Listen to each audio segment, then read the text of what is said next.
नमस्कार स्टूडेंट, आपका स्वागत है science class and GK YouTube channel पे। आज हम यहाँ पे 12th बायोलॉजी का जो हमारे यहाँ पे 8 नंबर चैप्टर चल रहा था, इस 8 नंबर चैप्टर का आपके पार्ट नंबर 5 है यहाँ पे, ठीक है।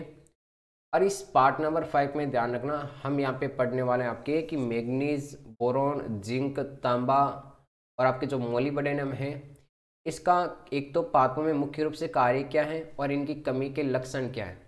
देखो, पिछले वीडियो लेक्चर में कुछ आपके खनिज पोषक तत्वों के बारे में हमने पढ़ा था, एकदम डिटेल से पढ़ा था। उसी प्रकार आज हम यहाँ पे इन सारे पोषक अवयवों को एक बार पढ़ने वाले और, ठीक है, जिसके कारण आज हमारा जो लगभग लेसन है वो आपका लगभग कंप्लीट होने पर है ना। और इस चैप्टर को आज हम यहाँ पे कंप्लीट कर देंगे।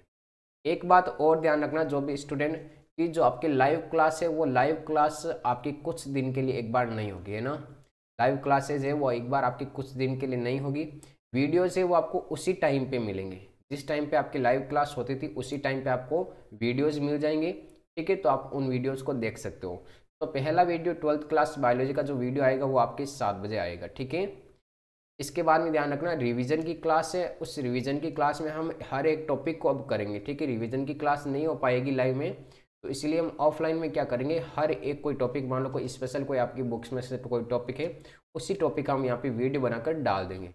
तो वो सेकेंड नंबर वीडियो मिलेगा आपको 7:30 बजे, ठीक है, रिवीजन का। और 10th क्लास के जो भी स्टूडेंट हैं उनके जो यहाँ पे वो भी लाइव क्लास नहीं होने वाली, तो उनके भी जो वीडियो है वो आपको 8 बजे मिल जाएंगे।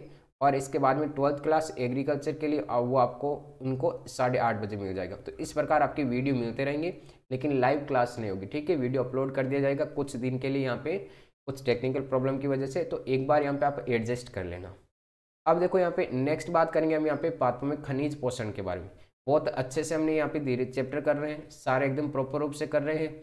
तो जितने भी स्टूडेंट यहाँ पे इस वीडियो को देख रहे हैं, मैंने आपके लिए एक अलग से मेंबरशिप कैसे लेनी है, नोट्स कहाँ से प्राप्त करना है, टेलीग्राम ग्रुप कैसे ज्वाइन करना है, वो वीडियो बना रखा है, तो वो आप देख सकते हो, ठीक है, यूट्यूब में जा करके। अब हम बात करते हैं इसी में आपकी नेक्स्ट, ये आपकी पहले वाली स्लाइड थी, जितने भी हमने यहाँ पे सारे टॉपिक समझे थे, इनको आप वीडियो को पॉज करके आसानी से देख सकते हैं, एक एक स्लाइड को, ठीक है, रिवाइज कर सकते हो। मैं आज यहाँ पे नेक्स्ट टॉपिक के बारे में स्टार्ट कर रहा हूँ। अब देखो, इस नेक्स्ट टॉपिक में हम यहाँ पे पढ़ने वाले, पहले तो ध्यान रखना आपके कि हमारे सामने सबसे पहला आज दो तत्व आएगा 11 नंबर, वो आएगा आपके मैग्नीज। कौन सा तत्व आएगा? मैग्नीज। अब बात करते हैं यहाँ पे मैग्नीज के बारे में। तो मैग्नीज में ध्यान रखना कि इसका जो सिंबल होता है वो होता है आपके Mn। अब मुख्य रूप से बात आती है इसमें कि इसका अवशोषण किस रूप में किया जाता है, इसके अलावा पादप में ये क्या कार्य करता है। दो प्रकार की बातें हमें यहाँ पे ध्यान रखनी है। तो ध्यान रखना कि जो मृदा में आपके किस रूप में पाया जाता है। तो ध्यान रखना कि जो मैग्नीज होता है यह मृदा में आपके मैग्नीज डाइऑक्साइड के रूप में पाया जाता है। इसके रूप में पाया जाता है आपके मैग्नीज डाइऑक्साइड के रूप में पाया जाता है, मैग्नीज डाइऑक्साइड के रूप में, मैग्नीज डाइऑक्साइड के रूप में पादपों में पाया जाता है। अगर एकदम प्रॉपर आवाज़ एकदम क्लियर आ रही है, चल रहा है वीडियो प्रॉपर रूप से, तो एक बार कमेंट कर दीजिए। मैग्नीज डाइऑक्साइड के रूप में, सॉरी, मृदा में पाया जाता है। किस में पाया जाता है? आपकी मृदा में पाया जाता है। फर्स्ट नंबर बात तो ये ध्यान रखनी है, ठीक है। अब देखो, नेक्स्ट बात करते हैं हम यहाँ पे कि पौधे इसका अवशोषण किस रूप में करते हैं। पौधे इसका अवशोषण किस रूप में करते हैं? तो ध्यान रखना कि पौधे मैग्नीज का अवशोषण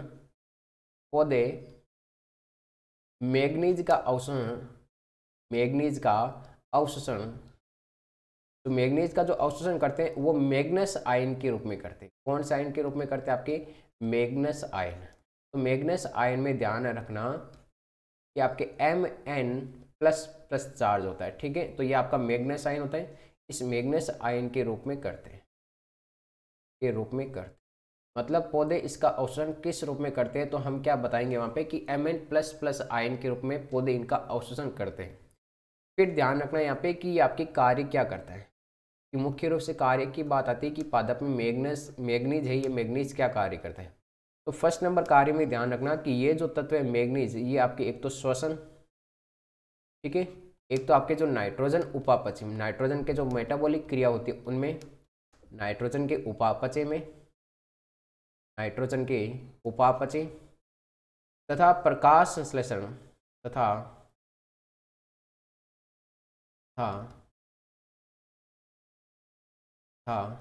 प्रकाश संश्लेषण के प्रकाश संश्लेषण के अनेक एंजाइमों का सक्रियक है। अनेक एंजाइमों का क्या यहाँ पे सक्रियक है, मतलब प्रकाश संश्लेषण में जितने भी सारे एंजाइम काम आते हैं उन सारे एंजाइमों को सक्रिय करने का कार्य कौन करता है, मैग्नीज करता है। तो ये मैग्नीज ध्यान रखना, यहाँ पे जितने भी प्रकाश संश्लेषण की क्रिया होती है उनमें एंजाइम काम आते हैं। और ये फोटोसिंथेसिस की जो रिएक्शन है ना, ये हम 10 नंबर लेसन में एकदम कंप्लीट पढ़ने वाले हैं, ठीक है। तो वहाँ पे क्या करेगा, जितने भी एंजाइम काम आते हैं उन सारे एंजाइमों को सक्रिय करने का कार्य कौन करता है, आपके मैग्नीज करता है। क्योंकि आपको पता हो तो हमने कुछ एंजाइम पढ़े थे, ठीक है, सक्रिय एंजाइम आपको पता हो तो उसमें आता था एक MO, एक आता था MN, एक आता था Z, एक आता था MG। इस प्रकार से आपके वहाँ पे देखे होंगे कि एंजाइम सक्रिय तत्व ये थे। तो यहाँ पर देखो आपका मैग्नीज भी आ रहा है, यहाँ पर भी आपके मैग्नीज आ रहे हैं। तो ये एंजाइमों को सक्रिय करने का कार्य करता है, कोई डाउट नहीं है यहाँ पे। फिर देखो हम यहाँ पे सेकेंड नंबर बात करते हैं, यहाँ पे इसका और कार्य क्या है। तो क्लोरोफिल के संश्लेषण में भी ये अपनी महत्वपूर्ण भूमिका निभाता है। किसमें, क्लोरोफिल के संश्लेषण में। इसमें क्लोरोफिल के संश्लेषण में ये महत्वपूर्ण भूमिका निभाता है, संश्लेषण में महत्वपूर्ण भूमिका निभाता है। हो गई 2 पॉइंट।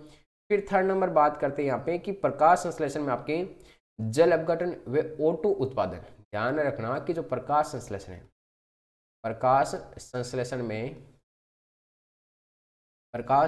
में जल अपघटन, प्रकाश संश्लेषण में जल अपघटन वे O2 संश्लेषण से संबंधित जितने भी आपके एंजाइम हैं उन सारे एंजाइमों को क्या करता है, ये सक्रिय करता है।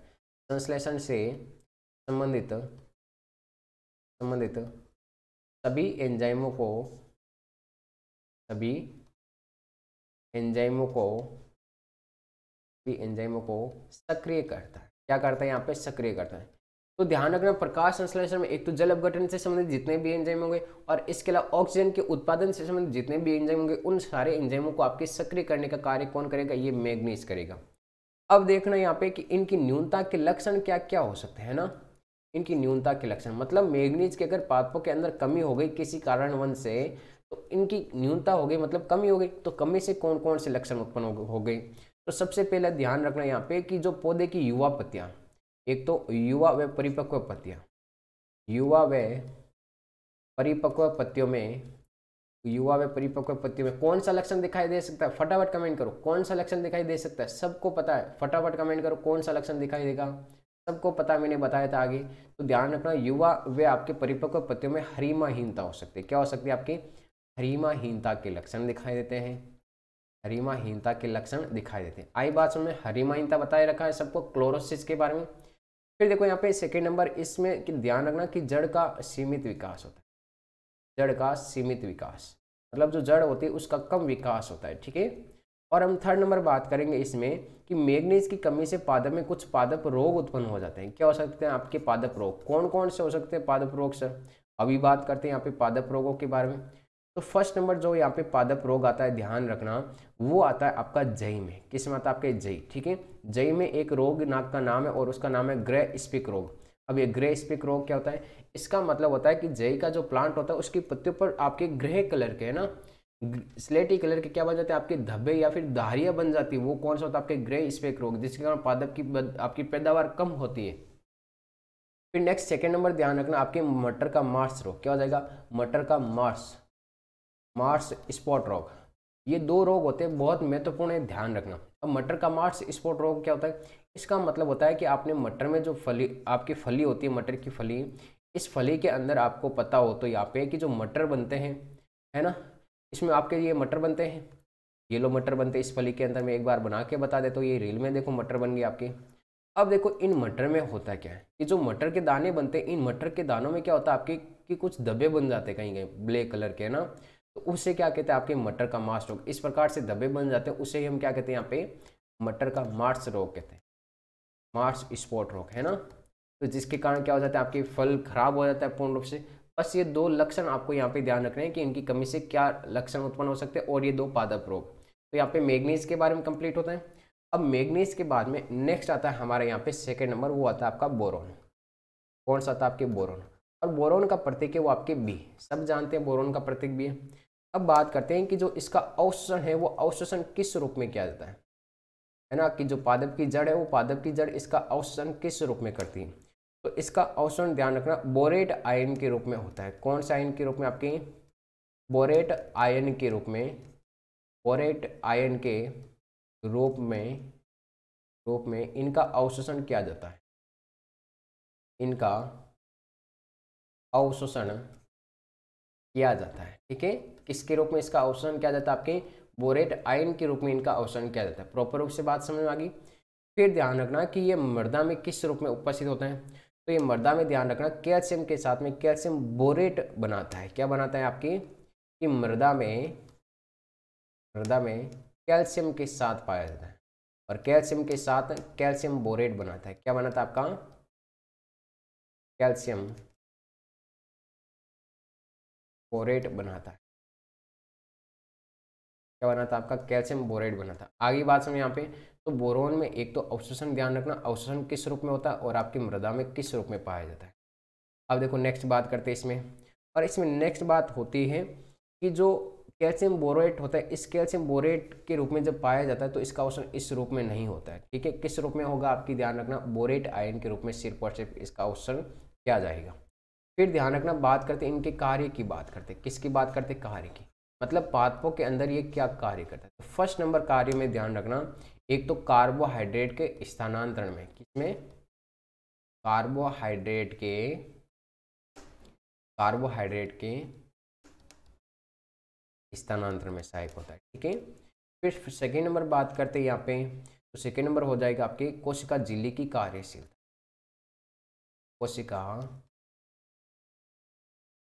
झिल्ली की कार्यशीलता में सहायक होता है, आपके कोशिका झिल्ली की कार्यशीलता में सहायक होता है। और थर्ड नंबर बात करते हैं यहाँ पे, और किस में सहायक होता है, तो एक तो पराग कणों के अंकुरण में, इसमें पराग कणों के अंकुरण में। ठीक है, पराग कणों के अंकुरण में, पराग कणों के अंकुरण व कोशिका विभाजन, इसमें कोशिका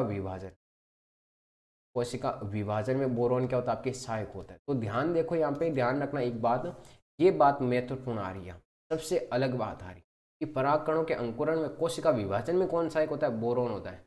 बाकी वाले तत्वों में से कोई था क्या बोरोन आपके पराग कणों के अंकुरण में, नहीं था ना। तो इसीलिए ये बात ध्यान रखना यहाँ पे कि एक तो कार्बोहाइड्रेट के स्थानांतरण में, कोशिका झिल्ली की कार्यशीलता में, और आपके पराग कणों के अंकुरण में, कोशिका विभाजन में कौन सहायक होता है, यहाँ पे बोरोन सहायक होता है। अब देखो यहाँ पे बात करते हैं इनकी न्यूनता के लक्षण, है ना, इसकी न्यूनता हो जाती है पादप में तो इसकी कमी हो जाती है, तो कौन कौन से लक्षण यहाँ पे उत्पन्न हो सकते हैं। तो पहली बात ध्यान रखना कि गहरे रंग की जो मोटी पत्तियां होती है वो बोरोन का मुख्य लक्षण है। गहरे रंग की मोटी पत्तियां, गहरे रंग की मोटी पत्तियां, और मोटी पत्तियां होगी तो उनमें मेन मुख्य रूप से ध्यान रखना प्रकाश संश्लेषण आपकी कम हो पाएगा। सेकेंड नंबर ध्यान रखना आपकी कि जो भी उत्तक होते हैं उन उत्तकों का विघटन होने लगता है, पादपों के अंदर उत्तकों का विघटन होने लगता है। ठीक है, उत्तकों का क्या होने लगता है, विघटन, मतलब उत्तक नष्ट होने लगेंगे, और उत्तक नष्ट होंगे तो आपको पता है कोशिका विभाजन होगा नहीं। आगे बात समझे कि जो कार्य का विपरीत कर देना वही आपके क्या हो जाएंगे, यहाँ पे न्यूनता के लक्षण हो जाएंगे। फिर ध्यान रखना आपकी अगर आपके परागकण नहीं होगा तो यहाँ पे क्या होगा, पुष्पों में कमी हो जाएगी, पुष्पों की संख्या में कमी, पुष्पों की संख्या में कमी, वे पुष्प क्या हो जाएंगे, आपके बंदी हो जाएंगे। पुष्प क्या हो जाएंगे, आपके बंदी। बंदी का मतलब होगा यहाँ पे कि पुष्प होंगे उनमें अंकुरण की क्षमता नहीं रहेगी, और पुष्प जब बंद हो जाएंगे तो फल का निर्माण नहीं होगा, क्योंकि पादप के अंदर मेन जननांग का जो भाग होता है वो कौन होता है, आपके पुष्प होता है। तो नेक्स्ट ध्यान रहेगा बोरोन के बारे में, ये सारी डिटेल्स आपको यहाँ पे याद रखनी है। ठीक है, तो ध्यान रखना अगर आपको कोई टॉपिक समझ नहीं आ रहा है तो एक बार आप कमेंट कर सकते हो, रिवीजन की क्लास में आपको इसको वापस बता सकता हूँ, है ना। तो अब देखो नेक्स्ट यहाँ पे हम नेक्स्ट जो तत्व के बारे में चल रहे हैं, और वो नेक्स्ट तत्व आ जाएगा आपके जिंक के बारे में। किसके बारे में आ जाएगा, जिंक। देखो छोटे छोटे इनको हम कंप्लीट कर लेते हैं यहाँ पे। और जिंक के बारे में ध्यान रखना कि पहली बात तो इसका जो अवशोषण होता है वो अवशोषण किस रूप में किया जाता है, पादप के द्वारा अवशोषण किस रूप में किया जाता है। तो पादप के द्वारा अवशोषण आपके Zn++ आयन के रूप में किया जाता है, या फिर इसे हम Zn2+ भी लिख सकते हैं आराम से। ठीक है, तो इस आयन के रूप में इसका अवशोषण किया जाता है। अब नोट पॉइंट ध्यान रखना, इसमें कुछ बातें स्पेशल है भाई जिंक में, है ना। क्या क्या बातें ध्यान रखना, एक तो आपके जो भी एंजाइम होते हैं उन एंजाइमों को सक्रिय करने का कार्य करता है, क्योंकि एंजाइम सक्रिय तत्व में भी ये जिंक आता है। एक नोट पॉइंट यहाँ पे ध्यान रखना कि पादप वृद्धि हार्मोन, कौन सा, पादप वृद्धि हार्मोन कि पादपों की वृद्धि को बढ़ाने वाले कुछ हार्मोन है, जिसकी पादप वृद्धि हार्मोन में नाम आता है एक आपका ऑक्सिन। इस बात को नोट करनी है भाई, जिसे हम शॉर्ट में IAA कहते हैं। ठीक है, तो पादप वृद्धि हार्मोन कौन सा, यहाँ पे ऑक्सिन भाई, इसको अंडरलाइन कर लेना और इसको लिख लेना। इसके संश्लेषण में संश्लेषण में जिंक महत्वपूर्ण भूमिका निभाता है। Zn महत्वपूर्ण भूमिका निभाता है, जिंक महत्वपूर्ण भूमिका निभाता है। आई बात समझ, यहाँ पे जिंक क्या करता है, बहुत ही महत्वपूर्ण भूमिका निभाता है। इसके संश्लेषण में ऑक्सिन IAA। देखो पादप वृद्धि हार्मोन, मुख्य रूप से पादप हार्मोन कौन कौन से होते हैं, एक तो होता है आपका ऑक्सिन, ठीक है, एक होता है आपका जिब्रेलिन, एक कौन सा होता है आपका जिब्रेलिन होता है, एक होता है आपका इथाइलिन, एक कौन सा होता है आपका इथाइलिन होता है, जिससे कृत्रिम रूप से फलों को पकाया जाता है। Auxin, gibberellin, ethylene. साइटोकाइनिन होता है, और एक होता है आपका ABA, जिसे हम कहते हैं आपके एब्सिसिक एसिड कहते हैं। तो ये मुख्य रूप से पादप हार्मोन होते हैं, ध्यान रखना, ठीक है, ये मुख्य रूप से पादप हार्मोन है। आगे बात समझिए यहाँ पे, तो ऑक्सिन के संश्लेषण में कौन मुख्य भूमिका निभाता है, आपकी जिंक महत्वपूर्ण भूमिका निभाता है। अब बात करते हैं इसकी न्यूनता के लक्षण। इसकी बात करते हैं यहाँ पे न्यूनता के लक्षण, कि पादप में अगर इनकी कमी हो गई तो कौन कौन से लक्षण आप पे उत्पन्न हो सकते हैं ना। तो न्यूनता के लक्षण में फर्स्ट नंबर न्यूनता के लक्षण में आता है कि पादप की जो पत्तियां होगी, उन पादप की पत्तियों में उत्तकस्य हो जाता है। क्या हो जाता है, उत्तकस्य के बारे में आपको बता रखा है। इसके अलावा पादप होता है वो क्या हो जाता है आपका, होना हो जाता है। थर्ड नंबर ध्यान रखना कि पादप की जो पत्तियां होती है वो विकृत हो जाती है। फिर आपकी ध्यान रखना फ्लोएम होता है, वो फ्लोएम भी विकृत हो जाता है। क्या हो जाता है, फ्लोएम विकृत हो जाता है, ध्यान रखना, ठीक है। कुरचना मतलब फ्लोएम में क्या होती है, विकृति आ जाती है। और नेक्स्ट आपके एक रोग होता है इस जिंक की कमी से, और वो रोग होता है, ध्यान रखना, लघुपर्ण रोग। क्या कहते हैं यहाँ पे, लघुपर्ण रोग, ठीक है। लघुपर्ण का मतलब पत्तियां क्या हो जाती है आपकी, छोटी छोटी हो जाती है, और छोटी छोटी होगी तो प्रकाश संश्लेषण की दर भी क्या हो जाएगी, कम, जिसके कारण पादप में प्रॉपर रूप से जो भी वृद्धि होगी वो वृद्धि नहीं हो पाएगी। तो ये रोग ध्यान रखना कि जिंक की कमी से क्या हो सकता है, आपके पादप में लघुपर्ण रोग हो जाता है। आई बात समझ। तो यहाँ पे आज हमने 3 प्रोसेस के बारे में कंप्लीट पढ़ा, एक तो जिंक के बारे में, एक बोरोन के बारे में, एक आपकी मैग्नीज के बारे में, ठीक है। आप इनको जितनी बार चाहे रिपीट करके देख सकते हो। बस मैं तो यही बोलूँगा आपको कि रिवीजन है वो आपकी तरफ से एकदम परफेक्ट रहना चाहिए, ठीक है। बाकी वाली जो क्लास होगी वो हम करेंगे आपकी नेक्स्ट डे। और क्लास का टाइमिंग ध्यान रखना कि कुछ दिनों के लिए लाइव क्लास नहीं हो पाएगी, इसलिए क्लास का टाइमिंग आपकी 7 बजे, वीडियो आपको 7 बजे प्रॉपर मिल जाएगा डेली, ठीक है। और रिवीजन की क्लास 7:30 बजे होगी। और रिवीजन की क्लास में अगर आपको किसी भी टॉपिक के ऊपर आपको अगर समझ नहीं आ रहा है कोई टॉपिक, तो वो आप कमेंट कर सकते हो, मैं उसके ऊपर वीडियो बनाऊंगा इस रिवीजन की क्लास में, ठीक है।